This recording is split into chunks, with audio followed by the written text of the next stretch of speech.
বরকতুল্লাহ বলো। তাই যদি হয় আমি তো প্রধানমন্ত্রী হব, একটি আসন যদি হেরে যায় সেটা বরকতুল্লাহ বলো সেখানে ভোট করবে, এর বিকল্প আমি করতে পারবো না।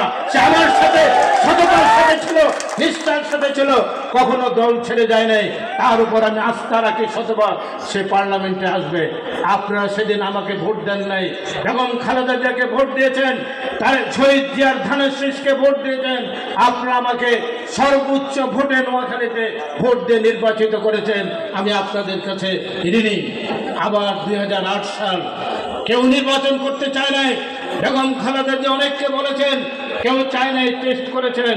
পরে আমাকে ডেকে নির্বাচন বোর্ডের 15 দিন আগে মনোনয়নটি আমার হাতে দিয়ে দিলেন, বললেন তুমি প্রস্তুতি গ্রহণ করো, তোমাকে ভোট করতে হবে মহিনী আহমেদের ভাইয়ের বিরুদ্ধে। আমি বলেছি আমার জীবন থাকতে আমি আপনার সাথে বিশ্বাসঘাতকতা করি নাই, করব না, আমার লাশ আসবে, নাহলে আমি ভোট করে বিজয় লাভ করে আপনার কাছে ফিরে আসবো।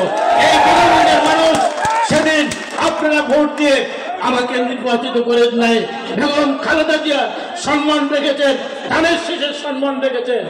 আগামী দিনেও আপনারা ধানের শীষের সম্মানটুকু এই বেগমগঞ্জে রাখবেন। এই আহ্বানটুকু রেখে আমি আজকে আর বক্তব্য রাখবো না। এই 31 দফা আপনারা 31 দফা পদে আপনারা সম্মান করবেন, মা বোনদের দেবেন।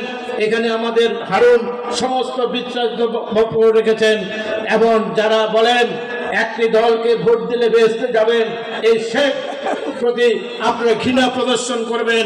আমি মুসলমান হিসাবে মুসলমানের ঈমান আকীদার বিরুদ্ধে যারা কথা বলে মুসলমানিত্ব চলে যাবে, তাদের ব্যাপারে হুঁশিয়ার থাকবেন।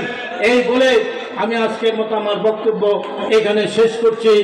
আমাদের নির্বাচনের ট্রেন, গতকাল প্রধান উপদেষ্টা বলেছেন 12ই ফেব্রুয়ারি নির্বাচন হবে। জাতীয় নির্বাচনের ট্রেনে উঠেছে।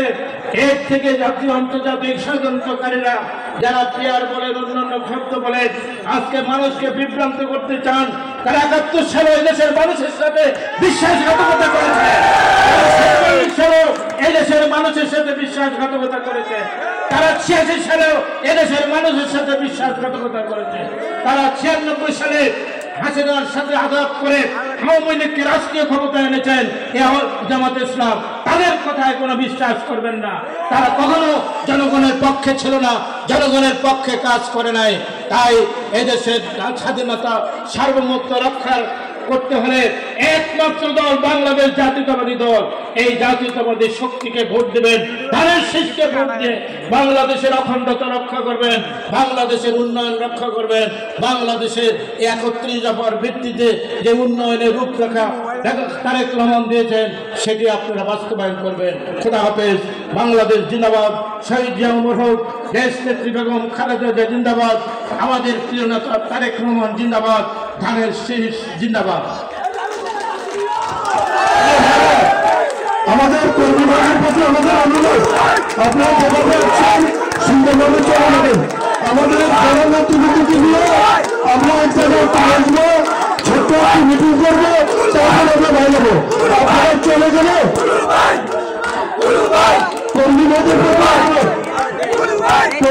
প্রতি অনুরোধ, আপনারা